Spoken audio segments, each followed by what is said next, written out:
ಅಸ್ಸಲಾಮು ಅಲೈಕುಮ್ and hello everyone, ಹೇಗಿದ್ದೀರಾ ಎಲ್ಲರೂ? ಇವತ್ತು ಬಾನು ಕಿಚನಲ್ಲಿ ಇನ್ಸ್ಟೆಂಟಾಗಿ ಬ್ರೇಕ್ಫಾಸ್ಟ್ ರೆಸಿಪಿನ ಯಾವ ರೀತಿ ಮಾಡೋದಂತ ಶೇರ್ ಮಾಡ್ತಾಯಿದ್ದೀನಿ. ಇದು ಬರೀ 15 ನಿಮಿಷದಲ್ಲಿ ಮಾಡ್ಬೋದು ಮತ್ತು ತುಂಬ ಡಿಫ್ರೆಂಟ್ ರೆಸಿಪಿ. ಹಾಗಾದರೆ ಈ ರೆಸಿಪಿನ ಯಾವ ಥರ ಮಾಡೋದಂತ ನೋಡ್ಕೊಳ್ಳೋಣ. ಫಸ್ಟ್ ನಾನಿಲ್ಲಿ 3/4 ಕಪ್ಪಷ್ಟು ಚಿರೋಟಿ ರವೆನ ತೊಗೊಂಡಿದ್ದೀನಿ. ನೀವು ಉಪ್ಪಿಟ್ಟು ರವೆ ಆದರೂ ಯೂಸ್ ಮಾಡ್ಬೋದು. ಇದು ಮಿಕ್ಸಿಯಲ್ಲಿ ಹಾಕಿ ರುಬ್ಬೋದ್ರಿಂದ ನೀವು ಯಾವ ರವೆ ಆದರೂ ತಗೋಬೋದು.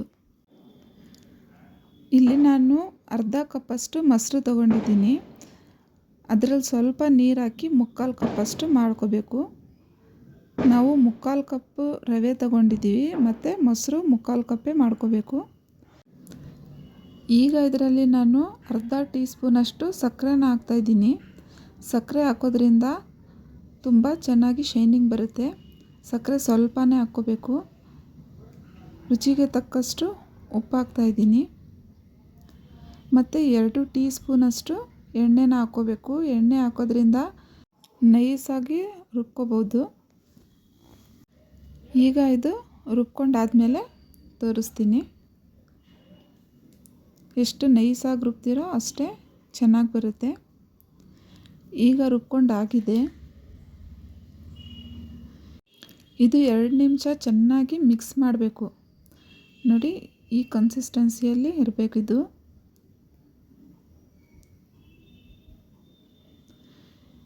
ಇದರಲ್ಲಿ ನಾನು 1/4 ಟೀ ಸ್ಪೂನಷ್ಟು ಅಡುಗೆ ಸೋಡಾನ ಹಾಕ್ತಾಯಿದ್ದೀನಿ. ಇಲ್ಲಿ ಅರ್ಧ ನಿಂಬೆಹಣ್ಣಲ್ಲಿ ಸ್ವಲ್ಪ ನಾನು ಹಾಕ್ತಾಯಿದ್ದೀನಿ. ಅಡುಗೆ ಸೋಡಾ ಮೇಲೆ ಹಾಕಿದ ತಕ್ಷಣವೇ ಅದು ರಿಯಾಕ್ಟ್ ಆಗುತ್ತೆ. ನೀವು ಈನೋ ಹಾಕಿದ್ರೆ ಯಾವ ಥರ ಬಬಲ್ಸ್ ಬರುತ್ತೋ ಅದೇ ಥರ ಬಬಲ್ಸ್ ಬರುತ್ತೆ. ಈನೋ ಹಾಕೋ ಅವಶ್ಯಕತೆ ಇರೋದಿಲ್ಲ.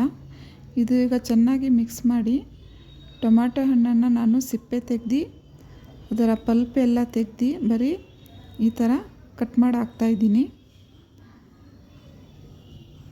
ಮತ್ತು ಸ್ವಲ್ಪ ಸಣ್ಣದಾಗಿ ಕಟ್ ಮಾಡ್ಕೊಂಡು ಇಟ್ಕೊಂಡಿರೋ ಕೊತ್ತಂಬರಿ ಸೊಪ್ಪು ಹಾಕ್ತಾಯಿದ್ದೀನಿ.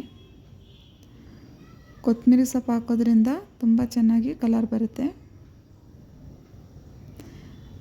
ಈಗ ಇದು ಎಲ್ಲ ಚೆನ್ನಾಗಿ ಮಿಕ್ಸ್ ಮಾಡಿ ನಾನು ಇಲ್ಲಿ 2 ಸ್ಟೀಲ್ ಬೌಲ್ನ ತೊಗೊಂಡಿದ್ದೀನಿ. ನಿಮ್ಮ ಹತ್ರ ಯಾವ ಥರ ಇದೆ ಆ ಥರ ನೀವು ತೊಗೋಬೋದು. ಇದರಲ್ಲಿ ಸ್ವಲ್ಪ ಎಣ್ಣೆ ಹಾಕಿ ಗ್ರೀಸ್ ಮಾಡ್ಕೊತಾ ಇದ್ದೀನಿ. ಎಣ್ಣೆ ಎಲ್ಲ ಕಡೆ ನೀಟಾಗಿ ಹಚ್ಚಬೇಕು. ಈಗ ಸ್ವಲ್ಪ ಮಿಕ್ಸ್ ಮಾಡಿ ಬ್ಯಾಟರ್ನ ಹಾಕಬೇಕು. ಕೆಳಗಡೆ ಎಲ್ಲ ರವೆ ಕುತ್ಕೊಂಡಿರುತ್ತೆ. ನೀಟಾಗಿ ಮಿಕ್ಸ್ ಮಾಡಿ 2ರಲ್ಲೂ ಅರ್ಧ ಅರ್ಧ ಕಪ್ ಹಾಕ್ತಾಯಿದ್ದೀನಿ. ಅದು 3/4 ಕಪ್ಪಷ್ಟು ಉಬ್ಬಿ ಬರುತ್ತೆ. ಮತ್ತು ಇನ್ನೊಂದು ನಾನು ದೊಡ್ಡ ಕಪ್ಪಲ್ಲಿ ಹಾಕ್ತಾಯಿದ್ದೀನಿ. ನೋಡಿ, ಈ ಥರ ಸ್ಟೀಲ್ ಒಂದು ಬೌಲ್ ಇದೆ ನನ್ನ ಹತ್ರ, ಅದರಲ್ಲಿ ಹಾಕ್ತಾಯಿದ್ದೀನಿ. ಇಲ್ಲಿ ಒಂದು ಪ್ಯಾನಲ್ಲಿ ನಾನು 1 ಕಪ್ಪಷ್ಟು ನೀರು ಹಾಕಿ ಕುದಿಯೋಕೆ ಇಡ್ತಾಯಿದ್ದೀನಿ. ಇದು ಸ್ವಲ್ಪ ಕುದಿ ಬಂದಮೇಲೆ 2 ಕಪ್ಪು ನಾನು ಸ್ಟೀಮ್ ಮಾಡೋಕೆ ಇಡ್ತಾಯಿದ್ದೀನಿ. ಇದ್ರ ಮೇಲೆ ಸ್ವಲ್ಪ ರೆಡ್ ಚಿಲ್ಲಿ ಪೌಡ್ರನ್ನ ಹಾಕಬೇಕು. ಇದರಿಂದ ತುಂಬ ಚೆನ್ನಾಗಿ ಕಾಣಿಸುತ್ತೆ. ಮತ್ತು ಇದ್ರ ಮೇಲೆ ನೀವು ಕಪ್ಪು ಎಳ್ಳು ಇದ್ದರೆ ಅದು ಹಾಕ್ಕೋಬೋದು. ಅದರಿಂದನೂ ತುಂಬ ಚೆನ್ನಾಗಿ ಕಾಣಿಸುತ್ತೆ. ಇದ್ರ ಮೇಲೆ ಸ್ವಲ್ಪ ಉಪ್ಪು ಹಾಕ್ಕೋಬೇಕು. ಅದರಿಂದ ತುಂಬ ಚೆನ್ನಾಗಿ ಟೇಸ್ಟ್ ಬರುತ್ತೆ. ಈಗ ಒಂದು ಲಿಡ್ನ ಕ್ಲೋಸ್ ಮಾಡಿ 15 ನಿಮಿಷ ಇದನ್ನು ಸ್ಟೀಮ್ ಮಾಡಬೇಕು. ಈಗ 15 ನಿಮಿಷ ಆಗಿದೆ. ಈಗ ಇದು ತೆಗೆದು 5 ನಿಮಿಷ ತಣ್ಣಗಾಗಕ್ಕೆ ಬಿಡಬೇಕು. ಬಿಸಿಯಲ್ಲೇ ತೆಗೆದ್ರೆ ಎಲ್ಲ ಕಟ್ಟಾಗಿಬಿಡುತ್ತೆ. ಇನ್ನೊಂದು ನಾನು ಇದೇ ಥರ ಸ್ಟೀಮ್ ಮಾಡ್ಕೊತಾ ಇದ್ದೀನಿ. ಈಗ 5 ನಿಮಿಷ ಆಗಿದೆ. ನಾನು ಒಂದು ತೆಗೆದು ಇಟ್ಕೊಂಡಿದ್ದೀನಿ. ಇನ್ನೊಂದು ಈ ಥರ ಸೈಡಿಂದ ಫಸ್ಟು ಒಂದು ನೈಫಿಂದ ನಾವು ಈ ಥರ ತೆಗಿಬೇಕು. ಮತ್ತು ಕೈಯಿಂದ ಸ್ವಲ್ಪ ಪ್ರೆಸ್ ಮಾಡಿದ್ರೆ ಅದೇ ಬಂದುಬಿಡುತ್ತೆ.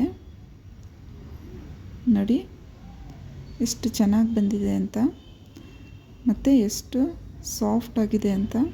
ಇದು ತುಂಬ ಈಸಿಯಾಗಿ ಮಾಡ್ಕೋಬೋದು. ಮತ್ತು ಮಕ್ಕಳಿಗೆ ಲಂಚ್ ಬಾಕ್ಸ್ಗೆ ಕೊಟ್ಟರೆ ತುಂಬ ಹೆಲ್ತಿಯಾಗಿರುತ್ತೆ. ಈಗ ಇದು ಫ್ರೈ ಮಾಡ್ಕೋಬೇಕು. ನಾನು ಒಂದು ಪ್ಯಾನಲ್ಲಿ 1 ಟೇಬಲ್ ಸ್ಪೂನಷ್ಟು ಎಣ್ಣೆ ಹಾಕಿದ್ದೀನಿ. ಈಗ ಇದು ಸ್ವಲ್ಪ ಫ್ರೈ ಮಾಡ್ಕೋಬೇಕು.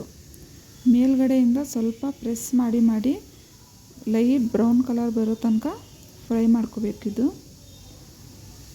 ನೋಡಿ, ಸ್ವಲ್ಪ ಮೇಲ್ಗಡೆಯಿಂದ ಪ್ರೆಸ್ ಮಾಡ್ತಾಯಿದ್ದೀನಿ. ಎರಡೂ ಕಡೆ ಅದೇ ಥರ ಪ್ರೆಸ್ ಮಾಡಿ ಫ್ರೈ ಮಾಡಿಕೊಂಡ್ರೆ ತುಂಬ ಚೆನ್ನಾಗಿ ಕಲರ್ ಬರುತ್ತೆ ಮತ್ತು ತುಂಬ ಟೇಸ್ಟಿನೂ ಆಗಿರುತ್ತೆ. ನಾನು 3 ಇದೇ ಥರ ಫ್ರೈ ಮಾಡ್ಕೊಂಡಿದ್ದೀನಿ.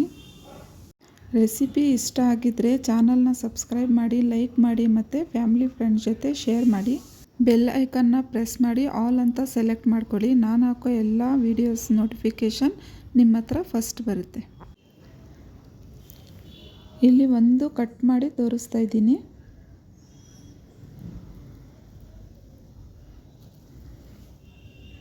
ನೋಡಿ, ಒಳಗಡೆ ಎಲ್ಲ ಪರ್ಫೆಕ್ಟಾಗಿ ಬೆಂದಿದೆ.